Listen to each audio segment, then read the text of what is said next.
Hello, good morning, good afternoon, good evening, wherever you are. Today we are looking at debugging our code. Something that everyone has to do at some stage in their development lifetime. Regardless of the application you're working on, your code will have bugs, unfortunately, and you need to know how to work out what's causing a bug and how to fix it, basically. And before we get into the episode, just don't forget to hit the subscribe and like button, etc., down the bottom. It just helps the channel and spread the love for Delphi and Object Pascal, etc. So let's look at the code we were using last week to create a shopping list, and here we are looking at the remove item button code.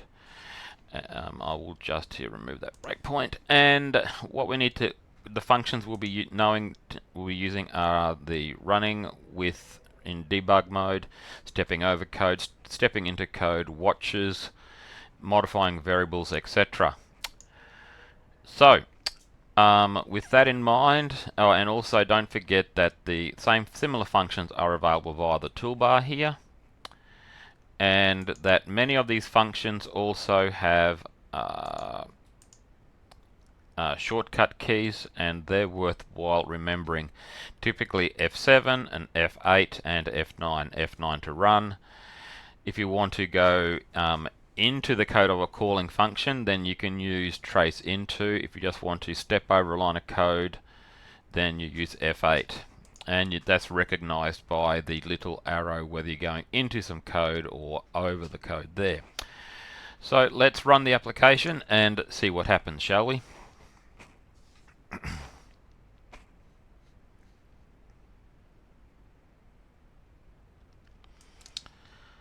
So here is the code here, and I will show you right now what will happen if we press the delete button with nothing selected in the shopping list. We get an access violation trying to read some address. We do have the options to ignore it. Probably wouldn't. You can go into try and continue, copy, help, and break. So if we were to break, it goes into this get index method of an object, and basically we can see here that self is nil, and that means the object is nil, and we can't get the call the get index method of an object that doesn't exist. So what we'll do is we will now just keep on running the code and see what happens. We get an error message. You can click the OK, and you're back to where you were. So now what we can do here is how we're going to work this out. Well, we can use a breakpoint here. So you can see the little blue dots here indicates instructions that will be executed, and we can click on one of those little instruction dots, and you can see then a little red dot will appear, and that indicates a breakpoint. So when the code to be executed hits that point, then you can basically start inspecting the variables and so on.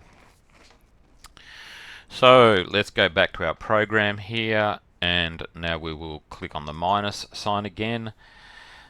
A little blue arrow here points to the code that is about to be executed. You can see here that shopping list is assigned, that here the selected item is not assigned, and this is where we're going to get the access violation.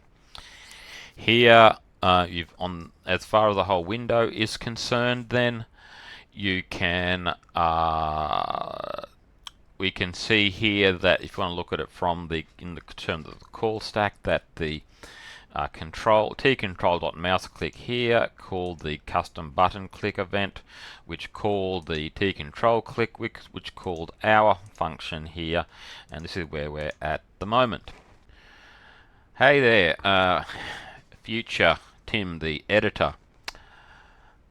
one thing we forgot to look at is the windows we can look at when we are debugging the program. So now might be an opportune time to do this. So over here to the left hand side of my code window, you can see the call stack. This is the functions that have been called up until the current function that's being executed. In the middle window here, you can see watches. Watches are variables which you add into here whose values you can inspect or change if you want to see how your code will behave. Then down here you can also see the local variables. So while you can see index here, because I have added that one, you can also, when whatever local variables exist and their values are displayed down here, and then at the very bottom here you have the list of events, from when the program started. These are the main windows you will be looking at, and should they ever disappear, don't forget you can re-add them as well. So that's about it. We'll go back to the video, and so there's something wrong with this line of code here, and the part that is something wrong is that the selected property returns nil, and because it's nil, the access violation here. So probably what we could do here is one of three things. The first thing that you could do is to use some defensive coding. You could use a try except block, or you could add some code to only make the button enabled if there were an item selected in the list box. While if you wanted to do the latter, or the last item, you would still need to check or not whether there was something assigned or selected in the shopping list. So in this instance here, what we're going to do is some defensive programming, and to do that I'll just comment we're going to have to stop the program, so Control F2, or you can see here program reset. That's the blue square here, so we'll just break that we'll just close that down. We can then use this code here, which is our bit of defensive coding here, to say that if there is nothing selected, then to exit the function. Quite as simple as that. In this particular instance here, in your case or whatever you're debugging, it could be a bit more complex than this, but here we are. So we're going to run the program again, and I've just added a second breakpoint at the top of the function. I'm going to run the application in debug mode again.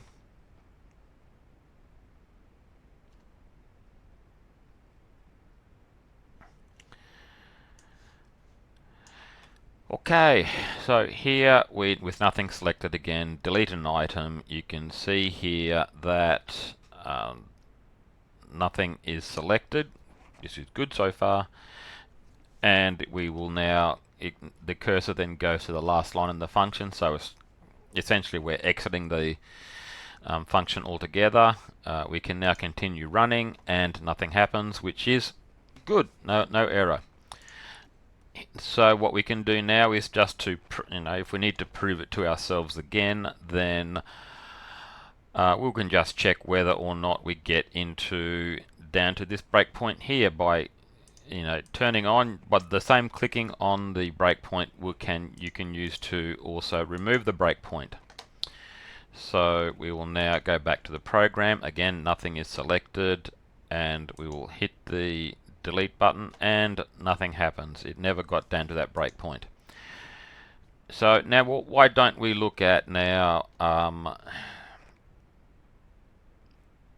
changing or modifying a variable. So what we're going to do now is we will now, let's say, select that one. We're going to select bananas, and we will now click on the delete button. We go into the into the function here, and we will see here that currently index has some random value. We don't know what the item to delete is. By the way, don't be tricked into thinking that just because there's an empty string, it really would be an empty string, because in debug mode versus, let's say real time, I would not trust the compiler or the memory to be literally an empty string like that. So anyway, let's hit the F8 button to step over, and now index is 3. And I believe it would have been the third item in the list there. And let's now go into, we can go up to here, and now let's go, and we can even look at it as a watch. So index, not just as a local variable, we can see it's equal to 3 here again. We can now let's just say modify that variable now. Let's just for the sake of a little bit of fun, let's set it to -1. You can then type modify. You can see up here in the window that the result now shows -1. We can then just close it down. So up here is -1. In the local variable there's also -1. And what's going to happen when we get into -1 within the shopping list items? Well, we're probably going to get an error again, an access violation. So again, this sort of like shows you the power of what you can do within, well, what you can do with debugging. And the program has now I'm just going to break out of this here now because I want to, but basically if you did, let's say, have a wrong value in if index, let's say, what here was equal to -1, you could set it to a proper value to allow it to see if the rest of the code would execute properly. So that is debugging in a nutshell. Basically, at a very beginning level, it would be the knowing to run your code in debug mode. The second one would be to set breakpoints, and again, that's by setting putting a little red dot in the margin window of the code. The third one would be to then once you've got a debug, once you have a breakpoint set and you're in debug mode, you can then use the F7 and F8 keys to step over or step into the code. You can then inspect the variables, watches, modify their values to work out what exactly is tripping up the code, and from there you can work out what needs to be done. And like I said, here it was a relatively simple fix to do that. So that's about it. If there's any part of debugging that you are not familiar with and would like some more information on, let me know. And otherwise, I will see you next time. Till then, bye.